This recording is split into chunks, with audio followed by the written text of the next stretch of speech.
Olá, meus amigos do Brasil, tudo bem por aí? Que ótimo, hein? Que ótimo por aqui, tá sempre ótimo. Estamos chegando com o nosso Visão Geral de hoje. Visão Geral, um olhar atento para os fatos do momento. Meus amigos, eu vou entrevistar hoje a Mariana Conte, que é vereadora de Campinas. Ela está aqui para representar todas as vereadoras de Campinas. Só ela. Uma mulher na Câmara Municipal de Campinas. O que está acontecendo? Por que será? Mariana, obrigado pela sua presença aqui, viu? Tudo bem? Tudo bem, Alberto. Obrigada a você. Fico muito feliz pelo convite. Ah, nós que ficamos, de você ter aceitado. Escuta, você está representando todas as mulheres da Câmara hoje aqui? Estou representando todas as mulheres porque eu sou a única mulher. Por que você é a única mulher? E, Alberto, eu não sou não é uma exceção, porque eu sou a 15ª em 220 anos da história da Câmara Municipal de Campinas. 220 anos, 15ª. Só 15 mulheres? Só 15 mulheres. São 33 vereadores. Então, em toda a história de Campinas, não teve metade de uma legislatura feminina. Que isso? Não dá uma mulher a cada 20 anos? Não dá uma mulher a cada 20 anos. Por que isso, né? Na minha opinião, a gente vive uma sociedade muito machista, né? Isso se reflete na política também. As mulheres, para elas conseguirem adentrar os espaços de decisão, os espaços de poder, elas têm que enfrentar o preconceito, têm que enfrentar a discriminação, têm que enfrentar a dupla jornada, têm que enfrentar a pressão da família, da sociedade. Então é uma carga bem pesada. Quantos votos você teve? Eu tive quase 7 mil votos. E olha, 6.956. é uma votação expressiva, hein? É bastante voto. Você não pode reclamar, as outras sim, mas você não pode reclamar. Bom, antes de eu entrar aqui na nossa... Porque a gente tem um roteiro aqui, que de vez em quando eu sigo, mas nós temos, por força da lei, que ter um contingente de mulher, tá certo? Certo. Cada partido. Mas tem mulher que tem menos de 10 votos. É apenas e tão somente para compor? Como é que é? Hoje tem cotas para as mulheres, né? Então eu acho que as cotas são um avanço, porque é uma forma de incentivar as mulheres a participarem da política, né? Os partidos, eles são obrigados a fazerem trabalhos com mulheres, mas é uma questão histórica, porque historicamente o poder sempre esteve na mão dos homens. Nós temos uma sociedade que tem uma origem patriarcal. Então, as mulheres, elas adentraram o mundo da política muito recentemente. Antigamente, as mulheres não tinham direito nem de votar, quem dirá de ser votada, né? Então, eu acredito que é uma conquista importante, as cotas para as mulheres, mas a gente precisa avançar no sentido de que as mulheres precisam ganhar mais espaço dentro dos próprios partidos. Você sabe que... a gente tem conversado muito aqui, né, doutora, a delegada, a doutora Terezinha, que já foi vereadora, está entre uma dessas 15 que já ocuparam as cadeiras na Câmara, né, em Campinas, e ela esteve aqui no Dia Internacional da Mulher, a gente fez uma entrevista com ela, a gente abordou todos esses aspectos e tal, mas vocês, mulheres, vocês estão conseguindo e conquistando cada vez mais espaços, né? Sim. E é de se admirar que na política nós ainda estejamos tão devagar quanto estamos. Porque hoje você vê, a Rainha Elizabeth está lá há 100 anos com toda a força que tem. Angela Merkel hoje é a mulher que manda na Alemanha. Margaret Thatcher mandou tantos e tantos tempo na Inglaterra. Será que ultimamente, independente vamos tirar aqui a ideologia de partido, mas a depressão, digamos, da presidente da República, Dilma Rousseff, também contribuiu para que o povo ficasse um pouquinho assim com o pé atrás em relação à mulher, não? Olha, tem bons políticos e maus políticos, homens e mulheres. Sem dúvida, né? sem então, dúvida. Né, as mulheres... agora, nós tivemos apenas uma presidente, né? Sim, mas a primeira vez que uma mulher assume a presidência da República, ela passa por um processo de impeachment e deixa a presidência. Isso aí não causa um certo impacto? Olha, eu acredito que não. Eu acredito que a gente está tendo um processo de existe uma reivindicação da sociedade pelo aumento da participação feminina nas decisões políticas, né? O impeachment da Dilma, ele foi fruto de um contexto político, porque a Dilma, na eleição de 2014, ela disse que não ia cortar direitos nem que a vaca tussa. Lembra dessa fala? Exatamente. Logo depois, começou o governo com ajuste fiscal, com MP 665, 664. Aí a vaca tossiu, né? Aí a vaca tossiu e aí ela perdeu a legitimidade. Os que fizeram o impeachment, saiu a Dilma, assumiu o Temer, que também tá destruindo o país com reforma da Previdência, reforma trabalhista. Então, assim, a questão não é ser homem ou mulher. A questão é qual o programa que defende. Eu concordo muito com você. Bom, agora deixa eu voltar aqui, deixa eu entrar um pouquinho aqui no roteiro, tá bom? Olha, gente, falar um pouquinho dessa moça aqui. A Mariana Conte é socióloga, mestre em sociologia, formada pela Universidade Estadual de Campinas, bacharelado e mestrado, além do bacharelado e mestrado. Licenciou-se e chegou a exercer a profissão de professora da rede estadual de ensino na cidade de Campinas. Servidora pública da Universidade Estadual de Campinas, está afastada para exercício do seu primeiro mandato na vereança da cidade. Mariana, como ela disse, é a 15ª mulher eleita na Câmara Municipal de Campinas, a 4ª mais votada no último pleito, quase 7 mil votos, 6.956, e a mulher mais votada na história da cidade de Campinas. E é filiada ao PSOL, que alguns eu já ouvi falar PSOL, mas não tem nada a ver, é PSOL mesmo, viu? E é um orgulho ser a mais votada, né, querida? Sim, com toda certeza. É um orgulho. É uma responsabilidade grande também. Sem dúvida. Mas eu acredito que a minha participação na Câmara, eu quero que seja um exemplo para aumentar a participação das mulheres, né? O feminismo está em voga agora, né? Você é feminista, sim? Eu sou feminista. Eu sim, sou feminista desde os 17 anos. Desde os 17. Você é brava, Mariana? Não, que isso. Porque é o eu seguinte, só tenho convicções. Convicções, é diferente, né? diferente, mas eu acho que a gente precisa ter posição sobre o mundo. Mas eu acho que tem que ter mesmo. A gente precisa ter posição e a gente precisa ter coerência, né? Eu tenho posições que são posições firmes sobre as coisas que eu acredito, mas eu sou tranquila. Tranquila, né? Tranquila. Então tá bom. Vamos falar um pouquinho daqui a pouco de alguns projetos, né? Primeiro, você está feliz de estar na Câmara? Como é que é? Era um desejo, era um sonho? De repente a gente briga tanto. Há um ditado chinês que tome muito cuidado com aquilo que você quer muito. E não sei se você queria muito ser vereadora, se queria ser. Tá se satisfazendo? Era aquilo que você imaginava? Olha, Alberto, na verdade, eu fui candidata numa situação muito particular, assim, porque não foi uma decisão só minha. A gente tem um grupo, um coletivo de pessoas que decidimos que era importante lançar uma candidatura. E eu fui escolhida para representar esse coletivo. Então, não foi uma decisão individual. Né? Então eu fui candidata, não posso dizer que era um sonho. Sim. Né? Eu sempre participei da política, já era militante, já participava dos movimentos, do movimento estudantil e aí eu acabei sendo candidata. Bom, nós estamos você começou no dia 1º, tá certo? Nós estamos em março, você vai fazer 3 meses aí de gestão. Em 3 meses, porque o que eu questiono muito com vários vereadores que já vieram para cá, esse programa dá muita oportunidade para vereador, viu? Porque vereador não tem oportunidade em lugar nenhum. Certo. Não tem lugar, não tem oportunidade. Eles não, né? Mas nós trazemos aqui, conversamos com eles, porque é importante, eles são os fiscais da cidade. Você tem que dar espaço. Mas nesse pequeno período, você sentiu que, bom, olha, eu vou conseguir fazer muita coisa que eu quero aqui, ou de repente você já sentiu, peraí, as coisas assim aqui não são tão como eu pensei? Olha, eu acredito que eu vou conseguir fazer muita coisa. Que bom, hein? Não sozinha, sim, porque claro. eu tenho eu acredito no apoio da população, na pressão popular. Sou vereadora de oposição, não é fácil oposição, né? Oposição numa Câmara que a maioria é da base. Mas eu acredito no apoio popular e eu acredito que o meu mandato vai trazer coisas importantes para a cidade de Campinas. A base numa Câmara Municipal, ela se dá por filosofia ou ela se dá por conveniência? Essa é uma pergunta difícil. Não, porque é o seguinte, quando você veio para cá, a produção falou para mim, a diretora do programa, Cláudia, falou assim, ela fala tudo que pensa, hein? Eu falo tudo que pensa. Eu acho que é as duas coisas, é a filosofia da conveniência. Ou é a conveniência da filosofia? Ou é a conveniência da filosofia. Mas é muito complicado, porque o prefeito Jonas Donizete teve uma ampla base de apoio nas eleições. E o que eu vejo assim, é que, na verdade, os partidos da base, eles acabam fazendo uma blindagem do prefeito.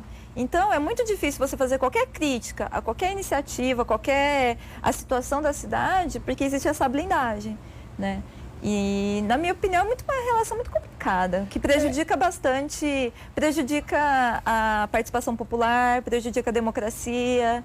É interessante, né, isso que você está falando, e até esse assunto que veio à tona e que nem fazia parte aqui do nosso roteiro, porque a função precípua do vereador, ele está lá, eu não sei nem o que é que vem em primeiro lugar, se é a fiscalização ou se é a elaboração de projetos. As duas coisas. As duas coisas. Acho que não existe aí uma escala hierárquica, mas as duas coisas. E as duas coisas se ligam, né? Sim, também, claro, né? Evidente.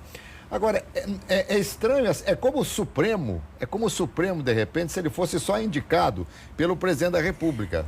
Ficaria uma cortina de proteção, na teoria, né? Mas é o que a gente está vivendo também, né? Tudo bem. O ministro virou... Então...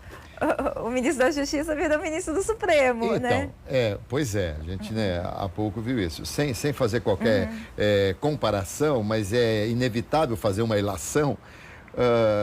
Se você tem uma base basicamente forte, teoricamente é muito mais fácil para se governar. Mas existe o perigo efetivo de que você fica meio acéfalo de fiscais, digamos assim. Eu acredito que sim. Eu acredito que a função da fiscalização fica muito prejudicada. Porque a fiscalização não é simplesmente uma fiscalização dos problemas da cidade pontuais, mas é a fiscalização de como que a cidade está sendo conduzida. A minha crítica ao Jonas Donizete, por isso eu sou de oposição, por isso não estou na base, é porque eu acredito que a condução política da cidade está equivocada. O Jonas ele tem feito uma política de desmontar os serviços públicos, por exemplo. Então, os serviços públicos na cidade é uma situação caótica. Eu estive numa creche, no Arthur Bernardes, no bairro Costa e Silva, em que, quando chove, escorre um líquido preto pela parede, que é restos de pomba, dejetos. Faz anos que eles estão esperando a reforma do telhado e aquilo não sai. Então, eu acho que chegar nesse ponto... E não sai por quê, Mariana? Olha, falta de vontade existem política muitos argumentos burocráticos para não sair. Agora, o que eu vejo aqui, o que interessa sai rápido. É uma decisão política, né? Aquilo que existe um empenho da prefeitura e do poder municipal de resolver, vai com muita celeridade. Agora, aquilo que não é do interesse, não vai. Às vezes eu penso, e outra, eu também não estou aqui, eu não tenho procuração para defender ninguém, né? Mas por vezes eu digo o seguinte, administrar a sua casa já é uma coisa difícil demais. Quantas vezes você passa um tempo na sua casa, de repente você viu que, olha, tem um problema na casa aí que já vem vindo de anos e você não sabe. Essas coisas todas, claro que não é o prefeito que tem que saber, ele não tem que saber de tudo, mas ele tem que ter uma assessoria efetiva para ficar tomando conta de todos esses detalhes. Por exemplo, esse caso específico que você falou, isso é de competência de qual secretaria? Da Secretaria de Educação. Então, seria uma falha da Secretaria de Educação. É que eu acredito que não é. O fato disso ser estrutural na cidade, de todos os equipamentos públicos estarem numa situação muito complicada, não é uma falha, é um projeto. É um projeto de desmonte dos equipamentos públicos. Isso ocorre ao mesmo tempo que existe um processo de terceirização na cidade. Então, você desmontar o público e terceirizar. É o que tem acontecido. Aconteceu na saúde, com a criação do Hospital do Verde. A região do Verde necessitava um hospital, ótimo, mas do Primo OS. A OS tem muitos problemas, vários problemas. Inclusive, teve uma CPI na Assembleia Legislativa para investigar os hospitais geridos por OS. O Hospital Mário Gatti está passando por um processo de terceirização da farmácia, terceirização da rouparia, da comida. Até teve comida estragada lá. Não sei se você se lembra. Bom, eu também, mas você acha, por exemplo, que isso aí estaria por conta da terceirização? Eu acredito que sim. Por exemplo, a carne no Brasil, dos nossos frigoríficos, não são terceirizados, tinham vários lotes. Na verdade, terceirização é uma relação do poder público com o poder privado, né? Que a prefeitura... Mas o Brasil vai ampliar, você não viu agora o Temer dando toda essa... A terceirização. E o que eu acho uma tragédia. Uma tragédia para o povo brasileiro. Você acha? Eu acho. Porque, na verdade, a terceirização implica... o trabalhador terceirizado, ele trabalha mais, ele ganha menos, ele está mais sujeito a adoecimento, a acidente de trabalho. E aí, essa legislação, ela flexibiliza e tira a responsabilidade das empresas que contratam a empresa terceirizada de responder por qualquer dano, qualquer direito trabalhista, por danos que as pessoas sofrem no processo de trabalho. Olha, tem um estudo do Diese, que é um órgão sindical, que mostra que se acabasse a terceirização no Brasil, geraria 900 mil empregos. Então, fora da política, você fazia o quê ou faz o quê? Não é empresária? Não, eu sou servidora pública. Servidora pública. Eu sou servidora da Universidade da Unicamp, a universidade onde eu estudei. Eu fiz a graduação, mestrado, e hoje eu sou servidora lá. Mariana, eu vou dizer uma coisa a você. Se eu fizer um programa aqui e trouxer aqui uns empresários para poder falar sobre terceirização, sobre essa coisa toda, eu preciso trazer rodo, sabe rodo? Para enxugar as lágrimas, para puxar as lágrimas, vários lenços para enxugar as lágrimas, porque o empresariado está reclamando assim absurdamente. E eu acho assim, se você matar o patrão, não tem empregado. Então a gente precisa tomar muito cuidado. Eu vejo, claro que é extremamente amplo, mas a terceirização, pelo aspecto de minimizar determinados tributos para o empresário, porque, olha, empresariado, se você anda pela cidade, você sabe, o que tem de aluga, se vende, empresa fechando, é uma coisa impressionante. Mas o problema dos tributos, aí que tá, Alberto. O problema dos tributos é que a gente tem uma tributação extremamente regressiva. Então, são os pequenos, que pagam muito, médios e os trabalhadores que pagam mais. Os grandes são isentos. Então, vamos fazer ajustar a tributação. Tem um pleno acordo de ajustar a tributação, mas tem que ser de cima. Mas como os grandes são isentos? Existem várias grandes empresas, e é grande mesmo. Estou falando dos bancos, essas coisas todas. Aliás, isso é uma vergonha no país, né? O lucro absurdo que os bancos apresentam. Inclusive, o problema da Previdência, que está sendo muito discutido agora, pesquisas têm mostrado que boa parte da diminuição do fundo da Previdência, porque não existe um déficit, o déficit é mentiroso. Isso mas aí também da diminuição do fundo da Previdência está relacionado à isenção do COFINS, que é o imposto que vai para o fundo da Previdência Social. Sim. Então, você faz isenção da tributação que vai para a Previdência, depois você diz que tem um déficit da Previdência. Muito bem. Aliás, sobre esse assunto, Mariana, eu me lembro de ter falado aqui há alguns dias. E já que existe uma cota de participação dos partidos para a eleição, não poderia existir uma cota de cadeiras efetiva na Câmara? Eu acho que seria interessante, eu apoio. O problema é que essa legislação tem que passar por um Congresso que é majoritariamente masculino, né? Sim. E eles dificilmente vão aprovar uma mudança na legislação eleitoral desse teor, porque também implica que alguns vão cair fora, né? Já que eles são tão machistas assim, então eu vou dar uma sugestão aqui. Você já ouviu falar que tem 7 mulheres para cada homem, né? Já ouviu falar isso aí, né? Vocês já ouviram falar isso, não sou eu que falo, não. Poderia se inverter, para cada 7 homens, uma mulher na Câmara, pronto. Eu acho que a gente pode chegar numa situação em que tenha cotas para os homens, já pensou? Olha, Eduardo, agora você já está muito feminista, agora você já está entrando com tudo, hein? Mas tudo bem. Mariana, você preside lá a Comissão das Mulheres, né? Eu sou presidente da Comissão da Mulher. Que só tem homem. Sou eu a presidenta, mas o resto são todos homens, né? São todos homens. E qual que é, assim, qual é o trabalho dessa comissão? Olha, a Comissão da Mulher, nesse primeiro momento, nós queremos elaborar um dossiê da violência contra a mulher na cidade de Campinas. Porque Campinas começou o ano de 2017 com uma tragédia, um caso de feminicídio. Na virada do ano. E não foi o único caso de feminicídio na cidade de Campinas. No dia 1º de janeiro, houveram pelo menos mais dois casos, e algumas semanas depois também uma vigilante foi morta dentro do posto de saúde onde ela trabalhava, da creche que ela trabalhava. Então, a gente quer fazer um levantamento dos casos de violência. O feminicídio é o último grau, né, o grau mais trágico de um ciclo de violência. E que a gente acredita que se tiver a intervenção do poder público nesse ciclo de violência, é possível prevenir. Então a gente sabe que muitas mulheres, as mulheres denunciam, mas é muito difícil para uma mulher denunciar. E a delegacia. Porque ela precisa ser amparada, ela precisa ser acolhida. Começa pelo aspecto financeiro, né? Porque ela vai denunciar o marido, de repente, mas é o marido que cuida da casa, que traz o dinheiro para casa, E ela é muito julgada, a sociedade julga muito a mulher. Uma mulher que vive uma situação de violência, ela passa por vergonha, muitas vezes ela é julgada pela família, pelos vizinhos, pela comunidade, julgada pelos próprios representantes do poder público que estão lá para atendê-la.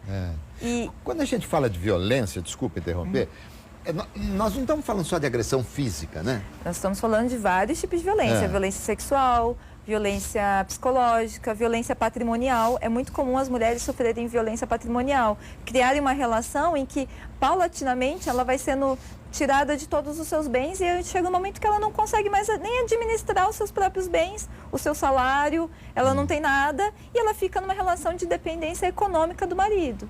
Mariana, isso aí... E uma violência nunca é isolada.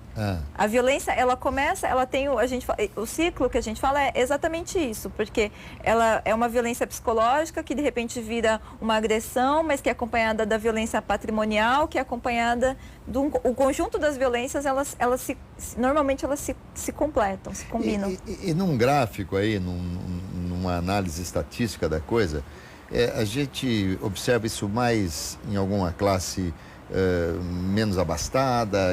Como é que é? Está em todas as classes? Acontece em todas as classes sociais. Todas as classes sociais. É lógico que quanto mais a vulnerabilidade, mais sério é para uma mulher e mais difícil dela sair do ciclo de violência. Né? Uma mulher que ela tem condições financeiras, que ela tem família, que ela tem apoio, que ela pode recorrer a serviços públicos, ela acaba tendo uma situação mais privilegiada. Não à toa, a maior parte dos assassinatos de mulheres acontecem com mulheres negras de baixa escolaridade. E uma coisa que é chocante é que boa parte das agressões e dos assassinatos de mulheres acontece dentro da família. Isso que é o grande nó. Porque a maior parte dos agressores e dos assassinos de mulheres são pessoas próximas. Namorado, ex-namorado, pai. Então, assim, dentro do círculo familiar acontece a violência. E aí, como é que você tira essa situação? Porque você tirar a mulher daquela situação de violência, inclusive a violência contra a mulher é acompanhada da violência contra a criança, porque normalmente a mulher que sofre a violência também, a criança também sofre, ela implica numa ação muito especializada e articulada do poder público. E é isso que nós reivindicamos. Na Comissão da Mulher, nós estamos reivindicando o juizado especializado em violência doméstica e familiar. Nós não temos? Não temos. Campinas não tem. Outras cidades têm. Eu fui para Sorocaba. Sorocaba foi a primeira cidade do interior a instalar um juizado. Eu estive lá, acompanhei o trabalho. Eu acho que é muito fundamental, é urgente que nós tenhamos um juizado especializado em violência doméstica e familiar aqui na cidade de Campinas. E a comissão, ela existe desde o começo agora, né? Desde nessa sua gestão. E ela tem, vocês têm assim, respaldo popular, vocês fazem reuniões, o povo participa, como é que é? É um processo de construção. É um processo de construção. Eu tenho feito isso, eu tenho chamado as mulheres e de mulheres que trabalham com pessoas que atendem mulheres em situação de violência, mulheres de coletivos, de movimentos, de entidades, de várias das mais diferentes visões, aspectos, né, e atuação, para vir até a comissão, para a gente ouvir os relatos, para a gente apontar os problemas. Mas os problemas são muito, muito frequentes. Então, aí você, na verdade, a comissão, digamos, ela vai doutrinar ou vai ajudar ou vai ensinar as mulheres como trabalhar com determinadas situações. É isso ou não? Não. A gente quer fazer um levantamento quantitativo da violência na cidade, porque as estatísticas são sempre subnotificadas. Normalmente elas não transparecem a realidade. Isso a gente quer fazer com metodologia científica e tudo mais. E a gente quer fazer um levantamento qualitativo, que é ouvir as mulheres, ver onde estão os problemas. Existem gargalos que já estão postos de antemão. Por exemplo, Campinas não tem uma delegacia 24 horas. De mulher? São de duas mulheres. de Campinas, né? São duas. Foi inaugurada a segunda recentemente. Isso. Antes tinha só uma. Mas ela não é 24 ela horas? Não trabalha, é só horário comercial. Não funciona nem 24 horas nem final de semana. Mas... Exato. Isso é um absurdo, me desculpa. Exato, isso é um absurdo. Desculpa, mas isso é um absurdo. É um absurdo. Primeiro, então, atenção, olha, não se pode ter... Bom, violência não se pode ter em momento algum, mas principalmente final de semana e à noite não, porque a mulher não tem como se defender. É absurdo. E é exatamente nesse período que mais acontece a violência, porque a maior parte dos agressores estão dentro de casa. Sem dúvida. Mas e o que falta para que isso aí seja 24 horas? Vontade política Vontade também? política. Existe um projeto de lei que está tramitando na Assembleia Legislativa, que é de um deputado, o deputado Raul Marcelo, do PSOL também, que define a delegacia 24 horas, nos finais de semana, mas não só isso, define que todos os funcionários sejam mulheres, com treinamento específico para lidar com a violência de gênero, que tem equipamentos, porque a delegacia, ela é uma delegacia muito... Falta estrutura, falta preparo, falta equipamentos. Aqui em Campinas, por exemplo, eu ouvi dizer, algumas pessoas têm relatado isso pra gente, que o número que os funcionários foram divididos. Você criou a primeira delegacia, tinha a primeira delegacia, aí você criou outra e aí diminuiu o número de funcionários em cada uma delas. Você tinha 10, ficou com 5 cada uma. Não sei exatamente o número, mas assim, isso é uma coisa que apareceu pra gente na comissão, inclusive recentemente numa reunião da comissão. Acho que é uma questão que a gente precisa inclusive averiguar isso. Mas, enfim, né, não dá, é uma demanda muito grande. Bom, quando eu fiz essa pergunta para ver como de repente até orientar, eu imaginava que poderia se fazer alguma coisa no sentido de orientar os homens, né? A gente tem na cidade de Campinas um órgão que é o Centro de Referência e Apoio à Mulher, que é o CEAMO, que é um órgão que faz essa orientação jurídica, tem equipe multidisciplinar, tem assistente social, tem psicólogo, faz essa orientação. Tenho experiências de centros de referências para o agressor. Em outras cidades tem. Eu acho que seria interessante a gente implantar um centro desse aqui na cidade de Campinas também. Mas é uma questão de pressão, de vontade, de apoio, porque demanda investimento. Tem que investir. Né? Para você fazer o combate à violência, você precisa contratar funcionários, você precisa ter equipe, você precisa ter... Então, precisa fazer investimento. Aí é que está, é uma briga para que as mulheres sejam prioridades dentro dos governos, né? Muito bem, tá aí conversando com a Mariana Conte aqui no nosso Visão Geral. Hoje pela manhã tivemos a reintegração de posse, né, na ocupação Mandela, no Jardim Capivari. É um momento triste, né? São cerca de 600 famílias. E aí como é que fica? Essas famílias vão para onde? Não tem destinação ainda, Alberto. Isso inclusive é um problema social na cidade. Sem dúvida. Porque essas famílias não têm para onde ir. Eu tive lá, eu passei a madrugada e a manhã toda lá. Foi uma situação muito, enfim, para mim, revoltante, muito triste. Inclusive, quando eu estava saindo, eu vi uma família com um casal, com 5 filhos, inclusive uma das crianças era cadeirante, assim, sentada na porta do barraco, chorando, porque para onde que você vai?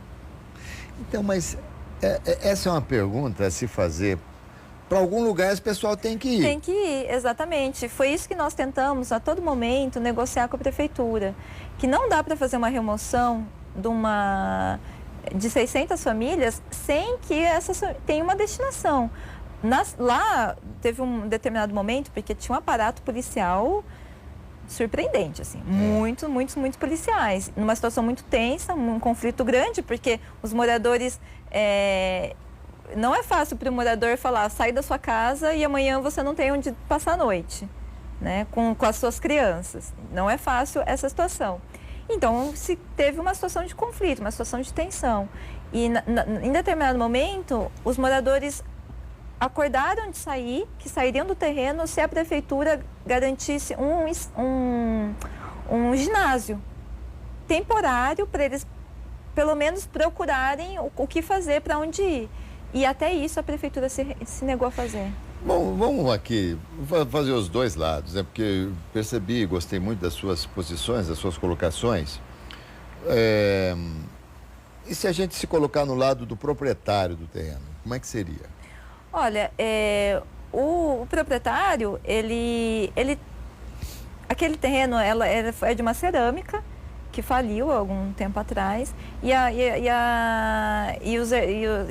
se tornou herança da família.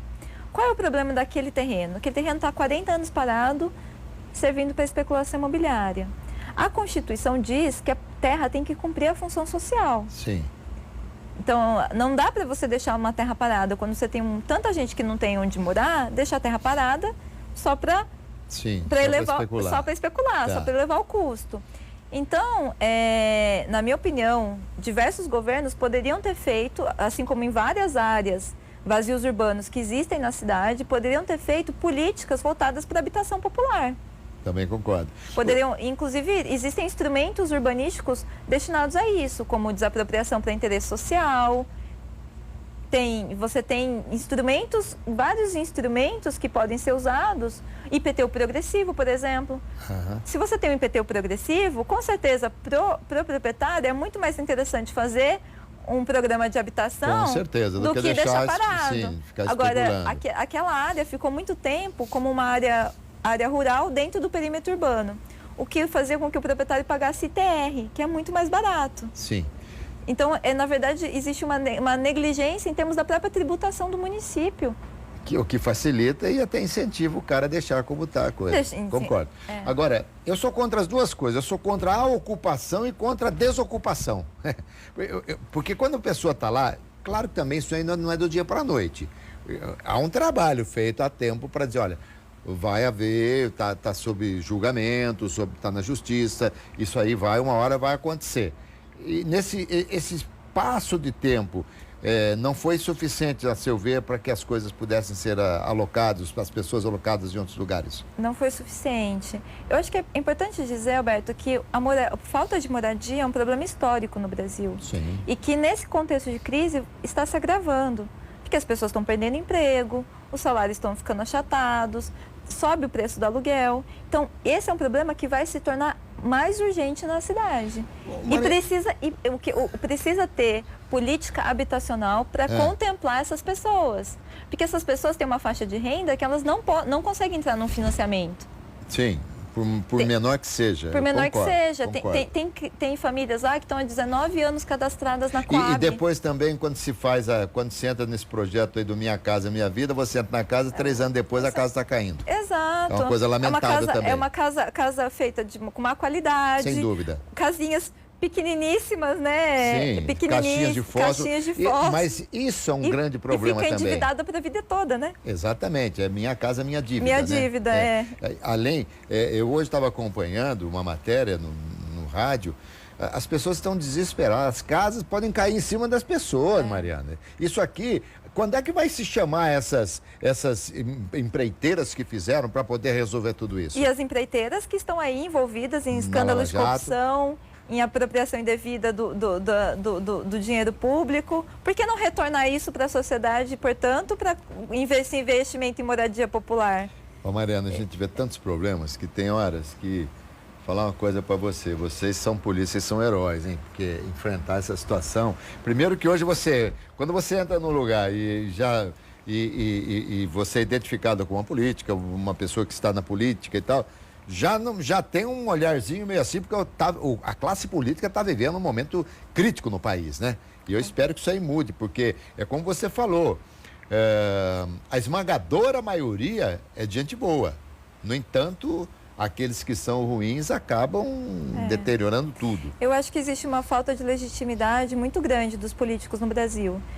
E assim, eu acho que a população tem toda a razão de rejeitar, porque a gente está cansado desse processo. A gente estava até comentando antes de começar o programa do financiamento privado de campanha, da troca de interesses, quer dizer, essa coisa das propinas, da orientação. Então, a OAS, Odebrecht, financiaram campanhas, tiveram benefícios, financiamento do BNDES, tiveram destinação, obras que eram aprovadas para favorecê-las. Então, assim, é um jogo de interesses. O que eu acho que é preciso acabar, e o financiamento de campanha, eu acredito que precisa acabar. De vez, né? Precisa acabar. Deixa eu dar aqui um alô aqui para o Leandro, aqui de Campinas, está te parabenizando, diz que adora as suas colocações políticas.